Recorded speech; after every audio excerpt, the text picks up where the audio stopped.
With the double game week on the horizon, let's quickly recap how game week 25 went for us. It was a great game week with 78 points and a rise up to 957,000, making it 3 green arrows in a row. We saw returns all across the defence, as Arsenal restricted Sunderland to a game week low 0.19 expected goals, while Richards picked up a clean sheet in a win over Brighton. Midfield returns were mixed. Bruno scored an incredible goal at the far post, and Rodgers finally ended his poor run with a much-needed goal. Up front, Erling Haaland returned to scoring ways with a well-taken penalty and an assist for the equaliser, while taking a hit for João Pedro paid off as he delivered 2 assists against Wolves. So overall, a great week, but now let's move on to the transfer plans for game week 26. With the double game weeks ahead, we're planning to triple up on Arsenal assets. The big decision is whether to go with Declan Rice or Jurrien Timber. If we move for Rice, it would be Devaney making way. While Rice hasn't been delivering like he did earlier in the season, he remains on set pieces, which is a huge part of Arsenal's goal threat. With Saka and Odegaard injured, there's also a chance Rice is used further up the pitch. If we go down the Timber route, then O'Reilly would be the one to leave. Arsenal have been in great form defensively, keeping 4 clean sheets in their last 5 matches. They also have 2 away fixtures against Brentford and Wolves, but despite that, Arsenal have conceded just 9 away goals this season, the best in the league. At this stage, we're leaning towards the Rice move, mainly because there's a risk Timber could be benched in one of the fixtures. Which Arsenal asset are you planning to bring in this week? Let us know your transfer plans in the comments below. With the transfer decisions sorted, let's take a look at the squad ahead of the game week 26 deadline. In goal, it's David Raya once again after back-to-back clean sheets.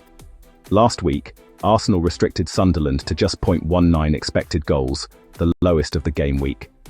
He now faces Brentford and Wolves in the double game week. Joining him is City's O'Reilly, who seems to have earned his place in the starting 11 recently. He now faces a Fulham side without a win in their last 4, scoring just 3 goals in their last 3 away matches. Our final defensive pick is Chris Richards of Palace. He's coming off a return against Brighton and now faces Burnley at home, who are without a win in their last 4 away matches, scoring just 2 goals in that run. In midfield, Bruno Fernandes has been on fire since returning from injury, with 5 consecutive returns.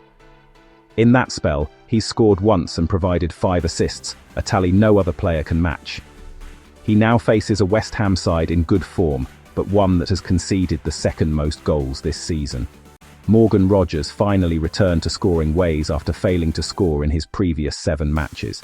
He now faces a Brighton side without a win in their last 5, and they could be without Van Hecke in defence.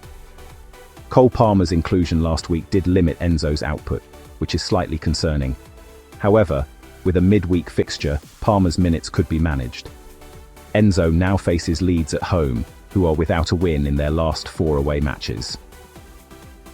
Up front, we're once again trusting Kruppi Jr., who faces Everton away. Everton have not been great at home, conceding 16 goals there compared to 12 away, a record only bettered by Arsenal.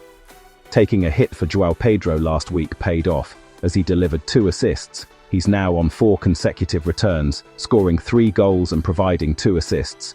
He faces a Leeds side without a clean sheet in their last 3 matches. Finally, Erling Haaland returned to scoring ways last week, even if it was from the penalty spot.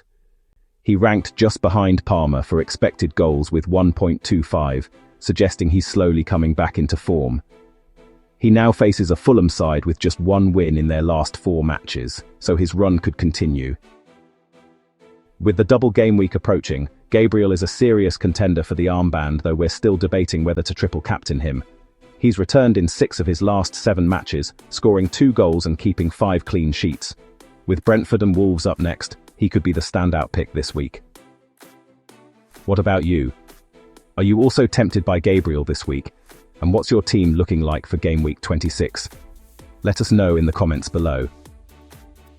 That's it for game week 26. If you're new here, hit subscribe for weekly FPL tips, join our mini-league linked below, and smash that like button. Don't forget to follow us on X and Instagram. We'll be posting our final team just before the deadline.